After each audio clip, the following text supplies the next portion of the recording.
You can't be serious, man. You cannot be serious! Well, believe it or not,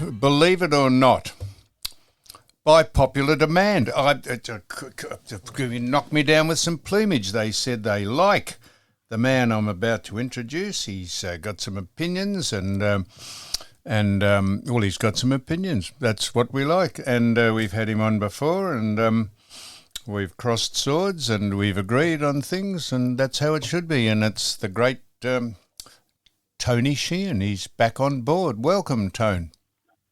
Thank you, Sam. I appreciate that introduction. I just probably want to clarify the crossing swords. I'm sure our male listeners will find some humour in that.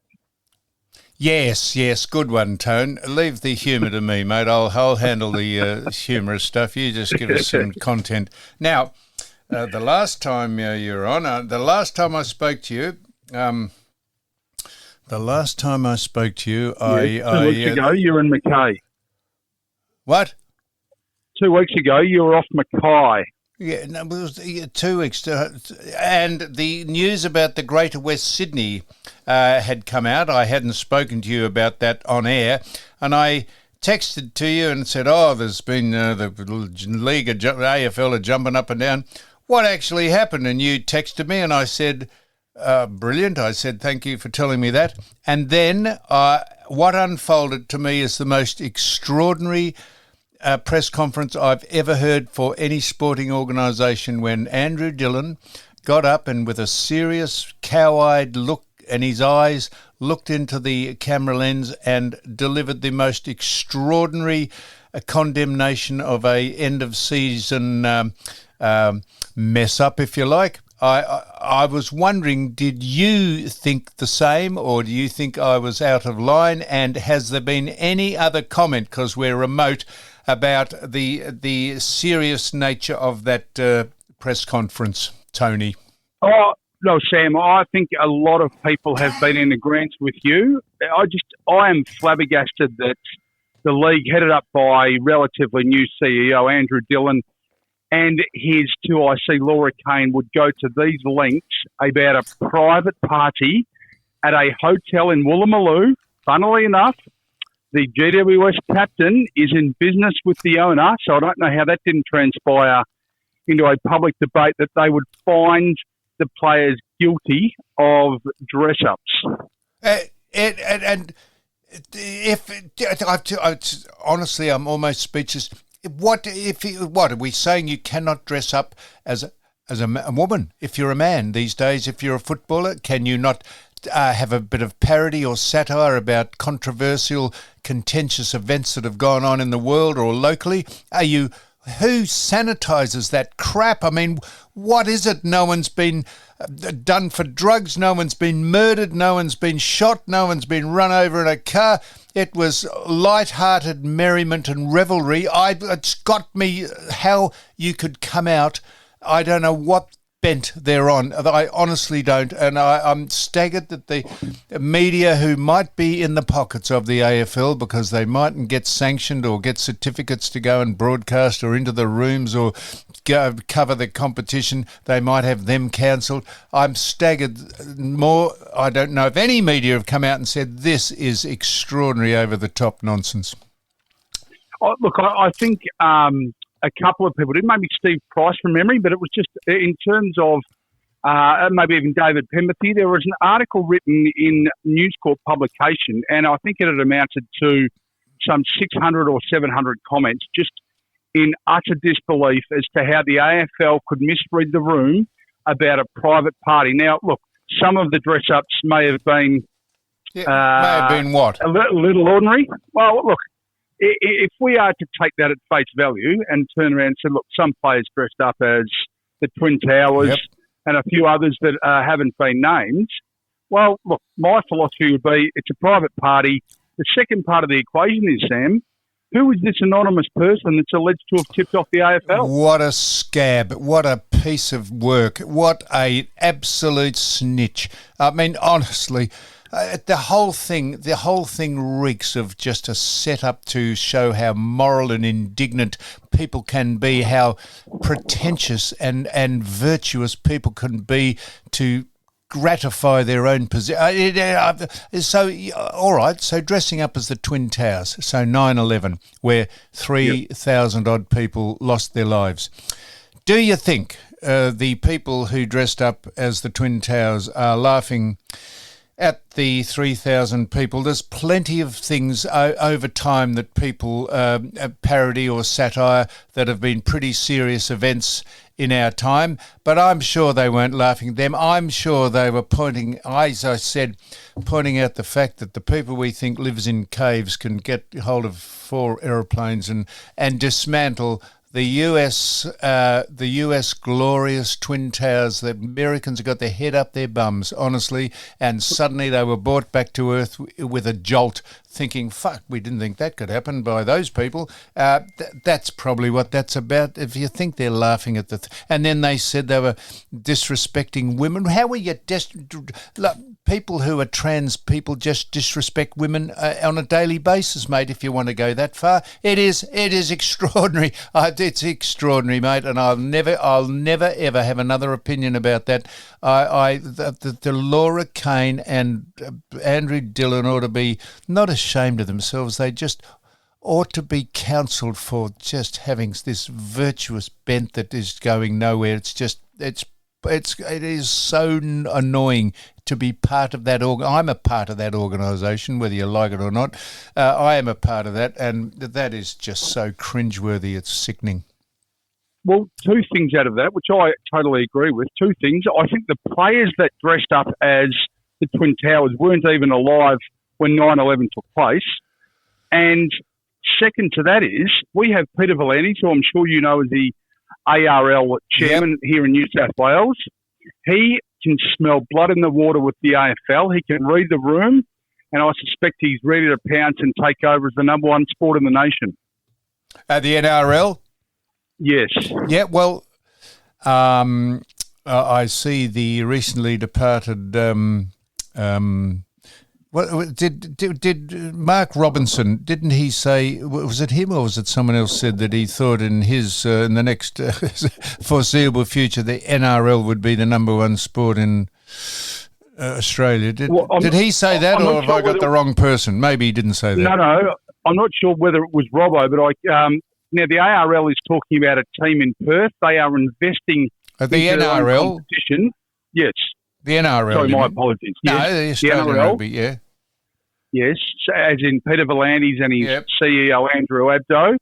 And then they've come out and they are looking at investing in their own team in Western Australia. And I think with this upheaval based on the GWS travesty, I think V'landys can see that a lot of the AFL fans are jack of the decision-making process and the virtuosity handed down by the league for no apparent reason. And I think he thinks that they can be the number 1 sport in the country.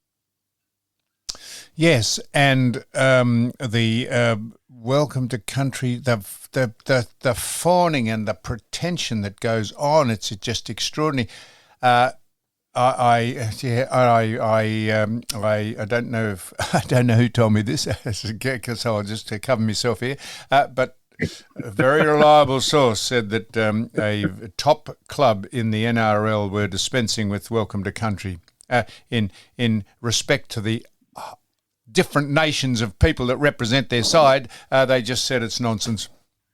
Well, thank God. And the other part which a lot of fans are fed up with is the fact that the NRL remains a contact sport and the AFL is becoming aerial basketball.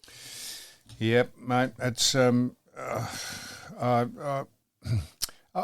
sound frustrated. I'm only frustrated over the GW. Why did the GWS cop that? Why did the to say? I think you know the answer to this. And Andrew Dillon looked down the lens and he said, "And I want to sincerely thank the person who tipped us in, who warned us, and it'll never happen again. And we are so ashamed." It went on, and I thought, this is a reality. If they're filming a reality thing here, and someone's going to come out and say, "Oh, this is bullshit. Sorry, mate, we've gone over the top." But no, they went on with it. I've never heard anything like it in my life. I agree. And the other part is just to finish on it. Where the hell is the GWS Giants chairman defending his club? Yep. Exactly. Well, I don't know. Well, why wouldn't it, like, if that was your mate's EFT from Collingwood, he would come out and say, this is absolute hogwash and we're not standing for it. Oh, dear. Oh, Hey, now, Samuel, speaking of Collingwood, do you know it's your man's birthday today? the great Maguire. Yes, he turned 60 today. He did. I did know that. I did know that. 9 days younger than Carmela. Yes, is he? Carmela turned 69 days ago. Did she? 69. How appropriate. 69 days ago. If that in a week, if that woman becomes the president of the United States, mate, that'll almost rival Andrew Dillon's tirade against the Greater West Sydney. I don't know which was be more gobsmacked over. Well, now you hold a lot of sway in Melbourne. Why don't we organise a coffee with you and Andrew Dillon just to voice your concerns about the future of the Football League? Yeah. The former president of the AFL, Gil McLaughlin, he said he'd like to have coffee with me several times about discussing various things. And then he tipped your old man, me and Don Scott in about Nicky Winmar, and that was it. The balloon went up there, mate. I've never had more disrespect for someone ever in my life because he was just full of shit in what he said. And the bloke who took the photo lied about us, whatever, Wayne Ludley. Yes. Mate, so I'd be very happy. Andrew Dillon, if he heard what I said about him, he wouldn't meet me. He should meet me because someone needs to get hold of that organisation and say, mate, please, it's all right to be embracing, but don't divide people. You just keep doing it. You've made a career out of dividing the country with that nonsense. When that man stood up and said the BC and they've been here for 250,000 years doing all this stuff, that is a blatant lie. They've been doing it for about 50 years because they jumped on the bandwagon of a nice payday for people who go and do it. It means nothing. It is irrelevant and it's nonsense. Now, without putting words in your mouth, can we preface my next comment by saying I'm sure this isn't personal towards Andrew Dillon as a person, but as his profession? Yes.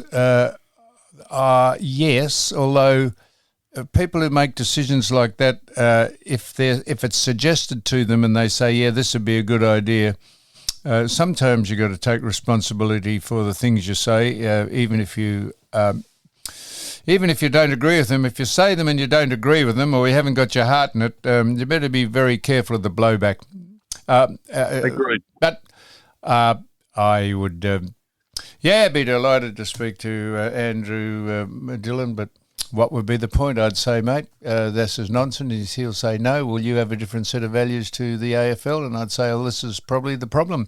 The AFL have getting involved in stuff that they got no right to get involved in because, they haven't got a right to do anything, I suppose. But if you don't like them, sack the people who run the organisation. Ms. Kane and Mrs. Dillon. Now, Tony, would you call yourself an A-lister? No. Well, you wouldn't. Well, so you wouldn't. I know, and I don't know that I wouldn't call myself an A-lister. But so A-listers now are going to swarm into to the. I just think of the name of the racecourse, Flemington, in a couple of weeks, or maybe a week. Is it? When is the Melbourne Cup on? Tuesday? Derby Day is Saturday, and then the Cup is Tuesday. Oh, that might be the day before Mr. Trump either gets his marching orders or he takes over the White House. So it'd be a big week, that. And the Lord Mayor's announced, I think, at some stage too, of Melbourne. Yes, you're right. So, yes. Will you? This is a clumsy way of getting. It's a clever way of getting around. Are you going to the Melbourne Cup, Tone? Are you allowed to go? Has your past behaviour precluded you from going? Not that I know whatever your past behaviour was at the Melbourne Cup. Have you been sanctioned ever before? No, not. I've been a welcome guest to the members' enclosure and also the what do you call it? That celebrity enclosure. The bird cage. The birdcage, yes. I've been a welcome guest on many occasions. Now, tell me this. Why are we... I thought that, Meyer and David Jones got a rap over the knuckles by the woke brigade who said, the birdcage, it's glorifying women. And what's the birdcage mean? A whole lot of birds dressing up. I don't think the women... You can't... They clamber to dress up and show their form at the birdcage, and they still call it the birdcage. So all that seems to have bitten the dust because people realised if you don't have a bit of colour and a bit of good-looking people, men and women, and convertibles, if you don't have a good-looking group of people going, the whole thing becomes a bit of a fizzer. I couldn't have said it better myself, and that's why I think a lot of Victorians and Queenslanders joined forces and came to Sydney for the Everest because it's a celebration of skin, of alcohol and horses. Beautifully said, Tone. And, of course, most of the people who go, the racing is just incidental. It's just to be seen there. They wouldn't give a fuck if the horses turned up or not. Well, most of them don't even know who won or lost. Well, there we are, Tone. Now, so you'll be going, will you, and just spreading the love? Well, Sam, considering Qantas, who is caught up in the Albanese mire at the moment, I won't be paying them and or Virgin their extraordinary prices to travel south, so I'll be remaining in Sydney. I see. So I get you. So you're domiciled in Sydney and you think Qantas, you could get on, what about you get on Spirit or Virgin or Spirit still going? Spirit, no, Spirit's not going, but in the wake of Rex's departure out of the Australian market, I used to travel on them regularly and they brought down the prices of flights between Melbourne and Sydney as low as $69. And there's that number again. So I'm at Coffs Harbour and I watched a Rex plane fly over and land at the Coffs Airport, probably bringing people up to play at the Bonneville Golf Club, which is a fantastic golf club. I saw a Rex plane fly over here this morning, didn't I? Yes, you would have, but that's their country route. So they were in between Melbourne and Sydney, Melbourne, Brisbane, Melbourne, Adelaide. So they wouldn't fly propeller. It wouldn't fly propeller planes between Sydney and Melbourne. Would it be like the old days, mate? No, not like the old days. Probably have to stop at Albury to refuel. I think, funnily enough, you probably would do. So Rex was using Virgin's old 737s, and then I think they ran out of Kanga, so they had to withdraw their services. So would you be? Do you have any? You are a racing man. Do you know anything about the horses, Tone? Or I know. Sam, I know a little. I don't have any investments into any four-legged ponies, but I usually went with my mates who had more of luck with the gambling and the girls than I did. So I just go along as a bit of a watcher. So you're a voyeur. You go along to have a look at the Sheilas, do you? And nothing wrong with that, incidentally, Tone. Nothing wrong with that at all. You're tracking square at the minute as we speak, or have I asked you that before? No, well, I think we had an invisible vote last time I was on, and I'm still waiting for Mrs. Wright.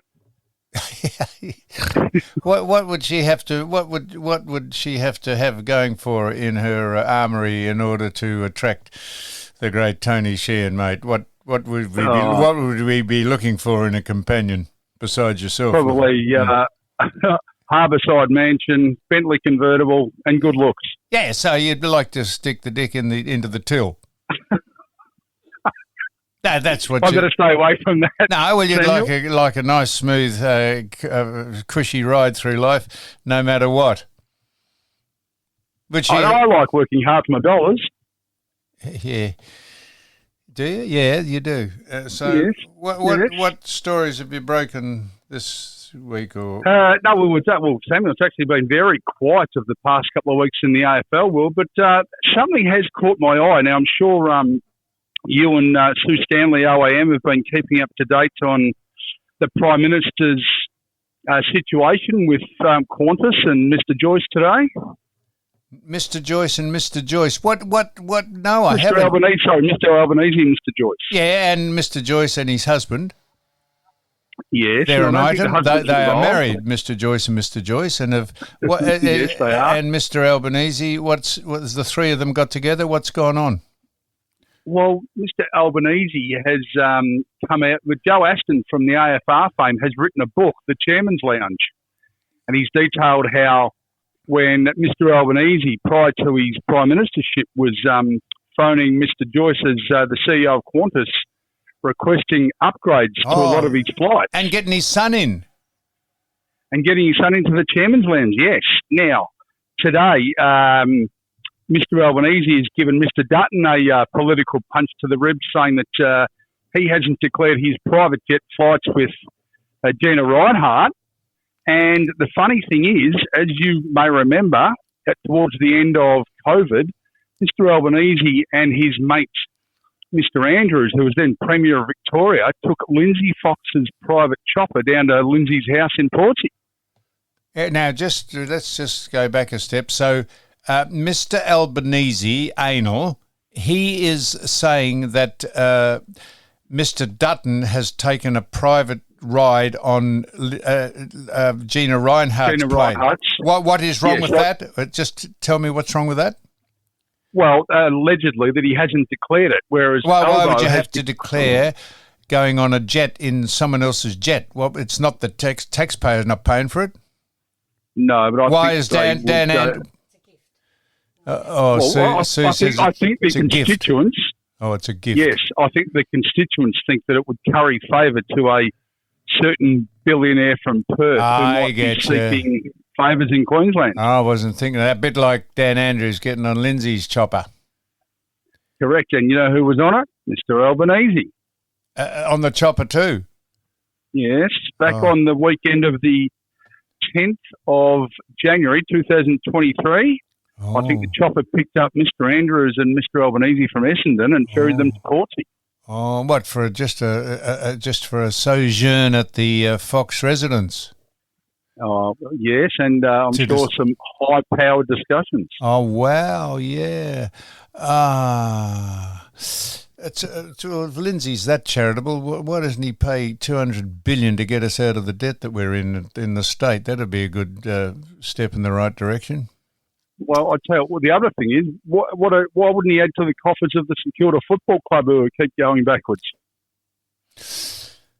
Well, there you are. Now, Tone, so the Chairman's Lounge is a book that's been written. That would be a comparison, competitive companion novel to the one that was written by our friend whose name I can't remember, but you'll tell me who wrote it, about the Boys Club of the AFL.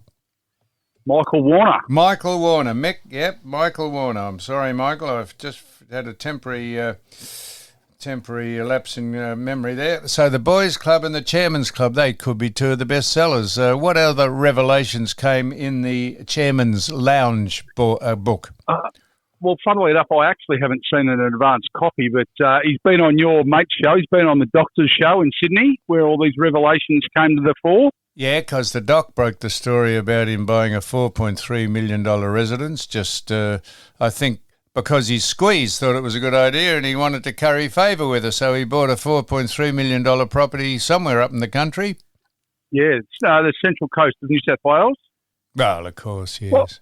Well, but Sam, I mean, in all honesty, if the Prime Minister has his own money, is he not allowed to buy a house?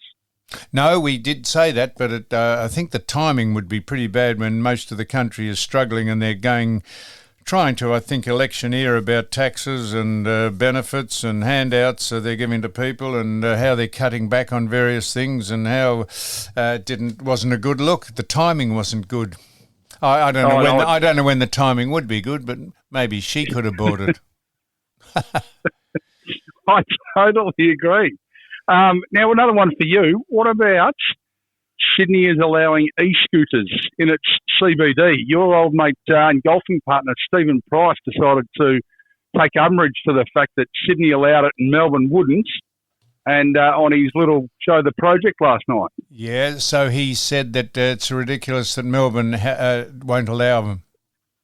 No, he thinks that Sydney's idiotic for allowing them. Oh, I see. So he was backing Melbourne's decision not to have them. Yes. And the reason that we don't like them is because people are flouting the law and riding them on the roads, and there's too many accidents. Is that it, or what? Well, that's the assertion, but I think it's full of shit. I mean, if people want to ride on the road, they've got a helmet and they can keep up with traffic, so be it. Yes, I must say that I came back. I know this is just a day. A couple of years ago, I came back from the grand final and I saw Geelong beat the Swans by 80 points. And I was actually in a car driving down back through the city to get to my residence.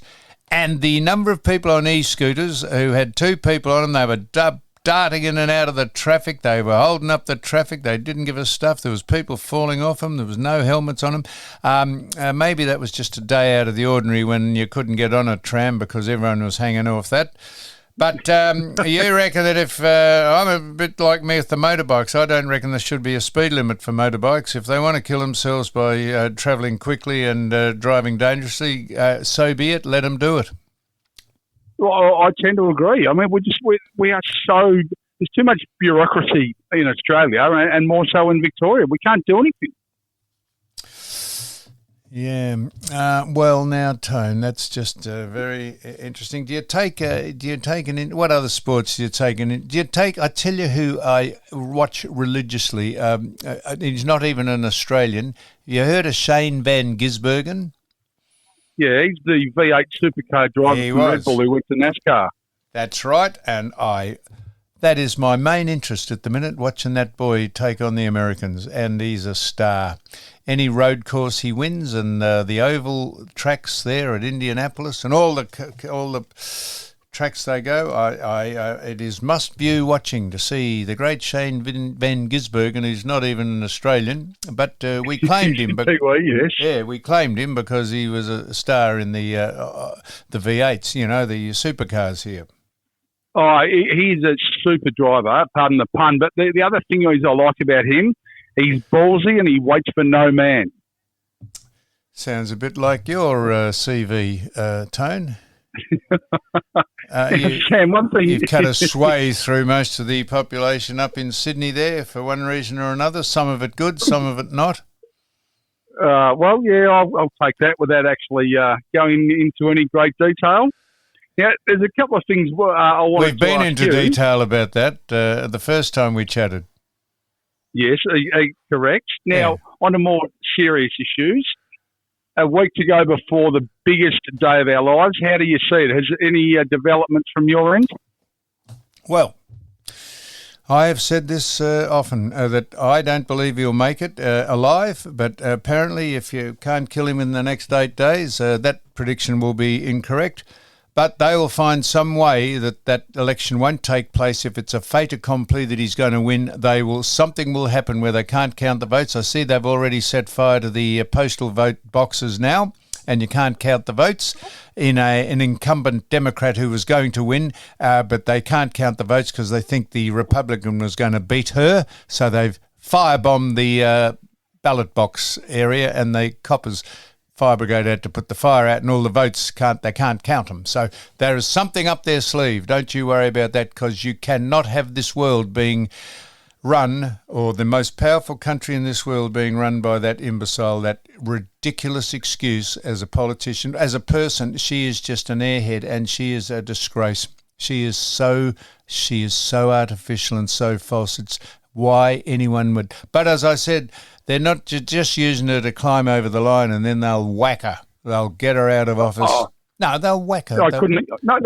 agree. And by extension of that, why are we listening to Leonardo DiCaprio and Robert De Niro belittle Trump with their absolute horseshit? I mean, yes, they are incredible actors, but their diatribe towards Trump is near on embarrassing. But they're inferior people. They're good actors, but they're inferior people. They're just, they're ill-bred. That's what they are. Yes. De Niro's ill-bred, which is a slight on his family, I suppose, but so be it. Hey, you sound a bit flat today. Is everything okay? No, we're, well, I don't want to bring any of my personal problems up, Tone, but we pulled, I'm on a boat with the great Sue Stanley. We pulled into, when the hell are we? Coffs Harbour. We pulled into halfway between Coffs Harbour and Yamba, the steering arm, the steering ram broke, and we had to steer the boat on its engines. We had no steering, so we pulled in. How we got the thing moored in at Coffs Harbour, I don't know. So we got the boat in. This is the 67th thing that's gone wrong with the boat. So we pulled it in, and a man beyond the call of duty fixed the steering arm. He stayed up all night, welded it, put it in today, and we were just bidding him farewell. And the toilet pipe broke and flooded the back of the boat. So he stayed on a little longer, and he fixed that as well. So besides it being a hefty knock in the wallet, which I absolutely have no problem about because he was fantastic, the boy, the man who fixed it.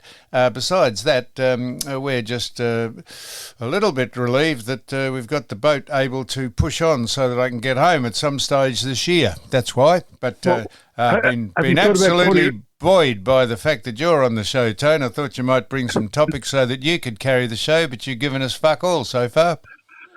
No, well, Sam, you know what? I've actually learned that everybody likes the sound of your voice, so I just give you the handball and then you kick the goal. Now, give us another handball then. What else is going on? Because we're gone. We'll get another 5 minutes out of us. Let's see if we can do that. At least. Well, quite a few people have said you and I could be the new Joe Rogan of Australia, so let's make it worthwhile. So I'll tell you what I did. Go on. Yeah, it's the Joe Rogan of Down Under. I know. Now, Sam, surely there's an outlandish point of view, and I say that with all due respect, about Lydia Thorpe and her criticism of the King last week. Well, now, Tone, I had a sort of a diverse or a lateral view of that. I said good on her for doing that. I thought it was a very good move. She didn't mean it to be a good move, but I appreciated her doing it because in that very action of coming in dressed up as a clown and shouting at the King, she made it absolutely apparent to the rank and file of this nation that we do not and never will have people like that in our country or our parliaments making decisions that affect our lives. She shot herself absolutely in the foot by doing that, and I appreciated her doing it because I've been saying it for a long time that we don't base decisions on diversity, inclusion and equity. We base them on the meritocracy, and she has no merit whatsoever, and that was absolutely apparent as she wandered in and shouted at the King, as I say, dressed as a clown, and that has just reinforced most of the people in Australia's point of view who voted no in the last referendum as opposed to yes, and she just completely exemplified why we did vote no, and I appreciate her doing it.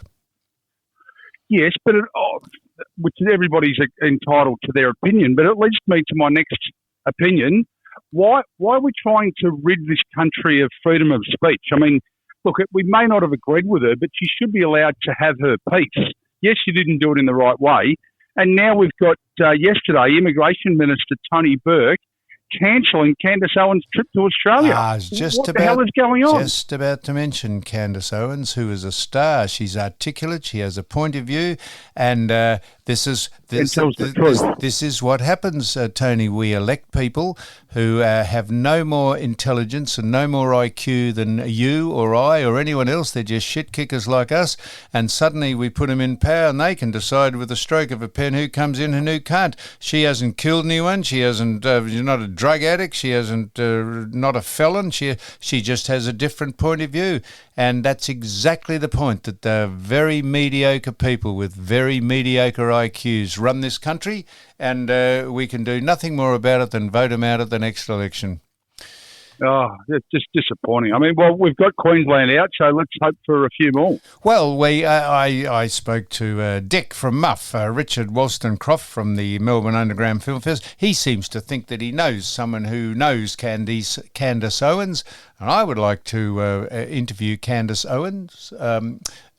I mightn't agree with a lot of things she say, but I don't think she can be stopped from doing podcasts or taking phone calls on a podcast, can she? I don't think so.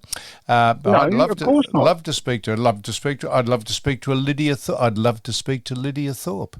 I'd love to speak to plenty of people who I don't agree with, but most people get intimidated not to come on for various reasons because maybe they think they can't engage in a conversation with someone who has some actual facts or some logical points of view why they disagree with them. Yes, and there's a misnomer about this media world that we have to like everybody we talk to. I mean, the best interviews come from people who don't like each other. So I don't know why this situation has to be that we have to like everybody we talk to. I mean, you and Candace Owens could be fantastic viewing and or listening based on opposing facts. Maybe, Tony. Now, just finally, the Lord Mayor, do you have any... Oh, well, no, you're not domiciled in Melbourne, so I should... No, but Cooter's a good friend of mine. Yeah, so what do you think he'd bring to the post? Well, I think some fresh ideas for a start. I mean, we know that Nick Rees is the incumbent, but I think some new blood in that place would be good instead of ripping everybody off through car parking and stupid bike paths and these silly ideas that don't bring anybody to the city. He said you could have free coffee if he got in. I'm not sure that's not sure how that would work. I'm not sure how that would work. Would the town hall be funding people who go in and ask for a coffee to say, look, give us 5 cappuccinos for me and the 4 mates sitting on the footpath, and the barista says, well, that'll be $25, and they say, no, you'll have to send an invoice into the city council. Now, they'll be paying a fortune. People will be flocking from all over the outer suburbs for free coffee in the morning. They'll be riding the free trams in the city to get free coffee. That might work, mate. It might work. It may, but people are sick of the city of Melbourne. They've taken the lanes away. You can't do anything. There's inspectors everywhere. It's cold. It's just a shit. Yeah, it's cold. That's right. I'm going to blame them for the weather. Don't worry. Well, we can't go there, can we? After cyclone or what was it? Hurricane Helene? That's right. They've been seeding those, and then there was one after it called Hurricane something else. They seeded those and pushed them towards all the Trump areas so no one could go out and vote. It's fantastic. Set fires to the neighbourhoods so that the fires would engulf most of the households that vote for Trump.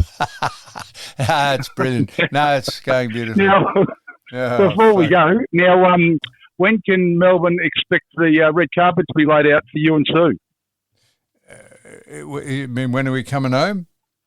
Well, as in, when do you hit terra firma in Victoria? Well, if I could just direct you to the last comment I made, we got to Coffs Harbour with 3 things wrong with the boat. There was 64 things wrong with it before we got to Coffs Harbour. Now there was 67 things wrong with it.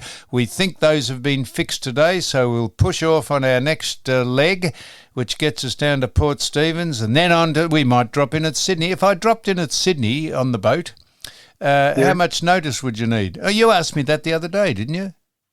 Yes, no, me and the doctor can just get you in Clive Palmer's little dock area next to the Park Hyde under the Harbour Bridge. Well, now, Tone, I hope I almost might hold you that. But I have reciprocal rights at one of the from the Sandringham Yacht Club, and it doesn't matter if I have reciprocal rights. We can ring up and get a dock in there, so I'll get a berth in there. So down the Double Bay. Double Bay. Well, you just leave me to plan the trip, and we have every intention of dropping in at Sydney if we can get a spot to put the boat in overnight. Plenty of marinas do that because that's live and let live. If you drop in and pay the tariff, you can do that. So we're in the process of trying to work that out, Tone, and if I do, I'll give you plenty of notice. Well, that'll be good, Sam. Leave it with me and I'll organise the docking station. And one more from me. From Clive Palmer? No, there might be just a little spot down in Double Bay where you can come off and have something to eat and a nice cold glass of water. Won't need to be too little, Tone. This is quite a, not every, mind you, the mega yachts, they wouldn't use this as a latrine, this boat, but it's not that small. You need to have a little space for it to park. Well, you can't just tie it up to a jetty, is what I mean. What? No. What about where the CYC is, where the big boats that are travelling to the Sydney to Hobart? Just nudge it in behind the Carnival Princess. Well, somewhere around there. Well, look, leave it with me and I'll make it happen. And one before we go, Yeah. a good friend of mine, and I think yours, who was buried last Thursday in Thornbury, Jamie Nasser, the king of Melbourne Oh, nightclubs. yeah. Wow. I said to someone, Jamie Nasser passed away, and they said they weren't quite familiar with him. I said, well, his brother ran the Ford Motor Company. He said, what, out at Nunawading? I said, not at Nunawading. He ran the Ford Motor Company in America. Out of Detroit. Yeah, and that's BHP. right. Yeah, the bloke, I did laugh. He said, what, out at Campbelltown did he run Ford? No, fucking he ran in America. So the late Jamie Nasser, that's right. He was a good man. Very good man, and just our thoughts go out to him and his family, and rest in peace. Yes, and just I also made me think of the John Farnham has brought out an audio book. He reads it, and in it he says that his former manager, I've just forgotten his name, not Glenn Wheatley, the bloke before him. No, it wasn't tried to Bell or something. Tried to touch him up, tried to groom him. Drugged him. Yeah, drugged him. Oh, you heard that, did you? Someone told me that, and I said, well, I hope the bloke's dead, because you can't libel or slander people who are dead. So if they did mention his name. It was someone called. It was Daryl Samble. Yes. Dazza, young Dazza, that just went the grope. Did you know Dazza, did you? No, I didn't know Dazza, no. But Dazza did a bit of kiddie fiddling there, and tried to, I think. And I think the great John, the great Farnham escaped, didn't he? He escaped, but had a bit of pressure put on him by his manager. So that's good, just when he was recording Sadie, the cleaning lady. Well, yes. Well, what about, look, I hope John is recovering well from, I think it's throat surgery. Why don't we see if we can get him on the podcast? Yeah, well, I'd be delighted to speak to John Farnham on the podcast, but I'm not sure. He read the book. He read the book out, which would be an appealing audio. Be an appealing audio thing to hear him speaking, because he was at some stage wondered whether he was going to A, survive, or B, be able to speak again. Had the similar thing to the late John Blackman. We had a very good chat to John Blackman. I think it was this year. Earlier in the year, obviously. I was going to say before he passed on, that would be absolutely obvious. But we had a great chat to John John Blackman, and he it was the first interview he'd done, because he'd lost a bit of confidence, because he used to have a fantastic voice, but he was very, very good on the podcast, so we did do that. See if you can organise. See if you can organise Clive Palmer's birth at Double Bay, and see if you can organise John Farnham. If you can do that, Tone, I might have a completely different opinion of you by the end of those two interviews. Anyhow, mate, well done.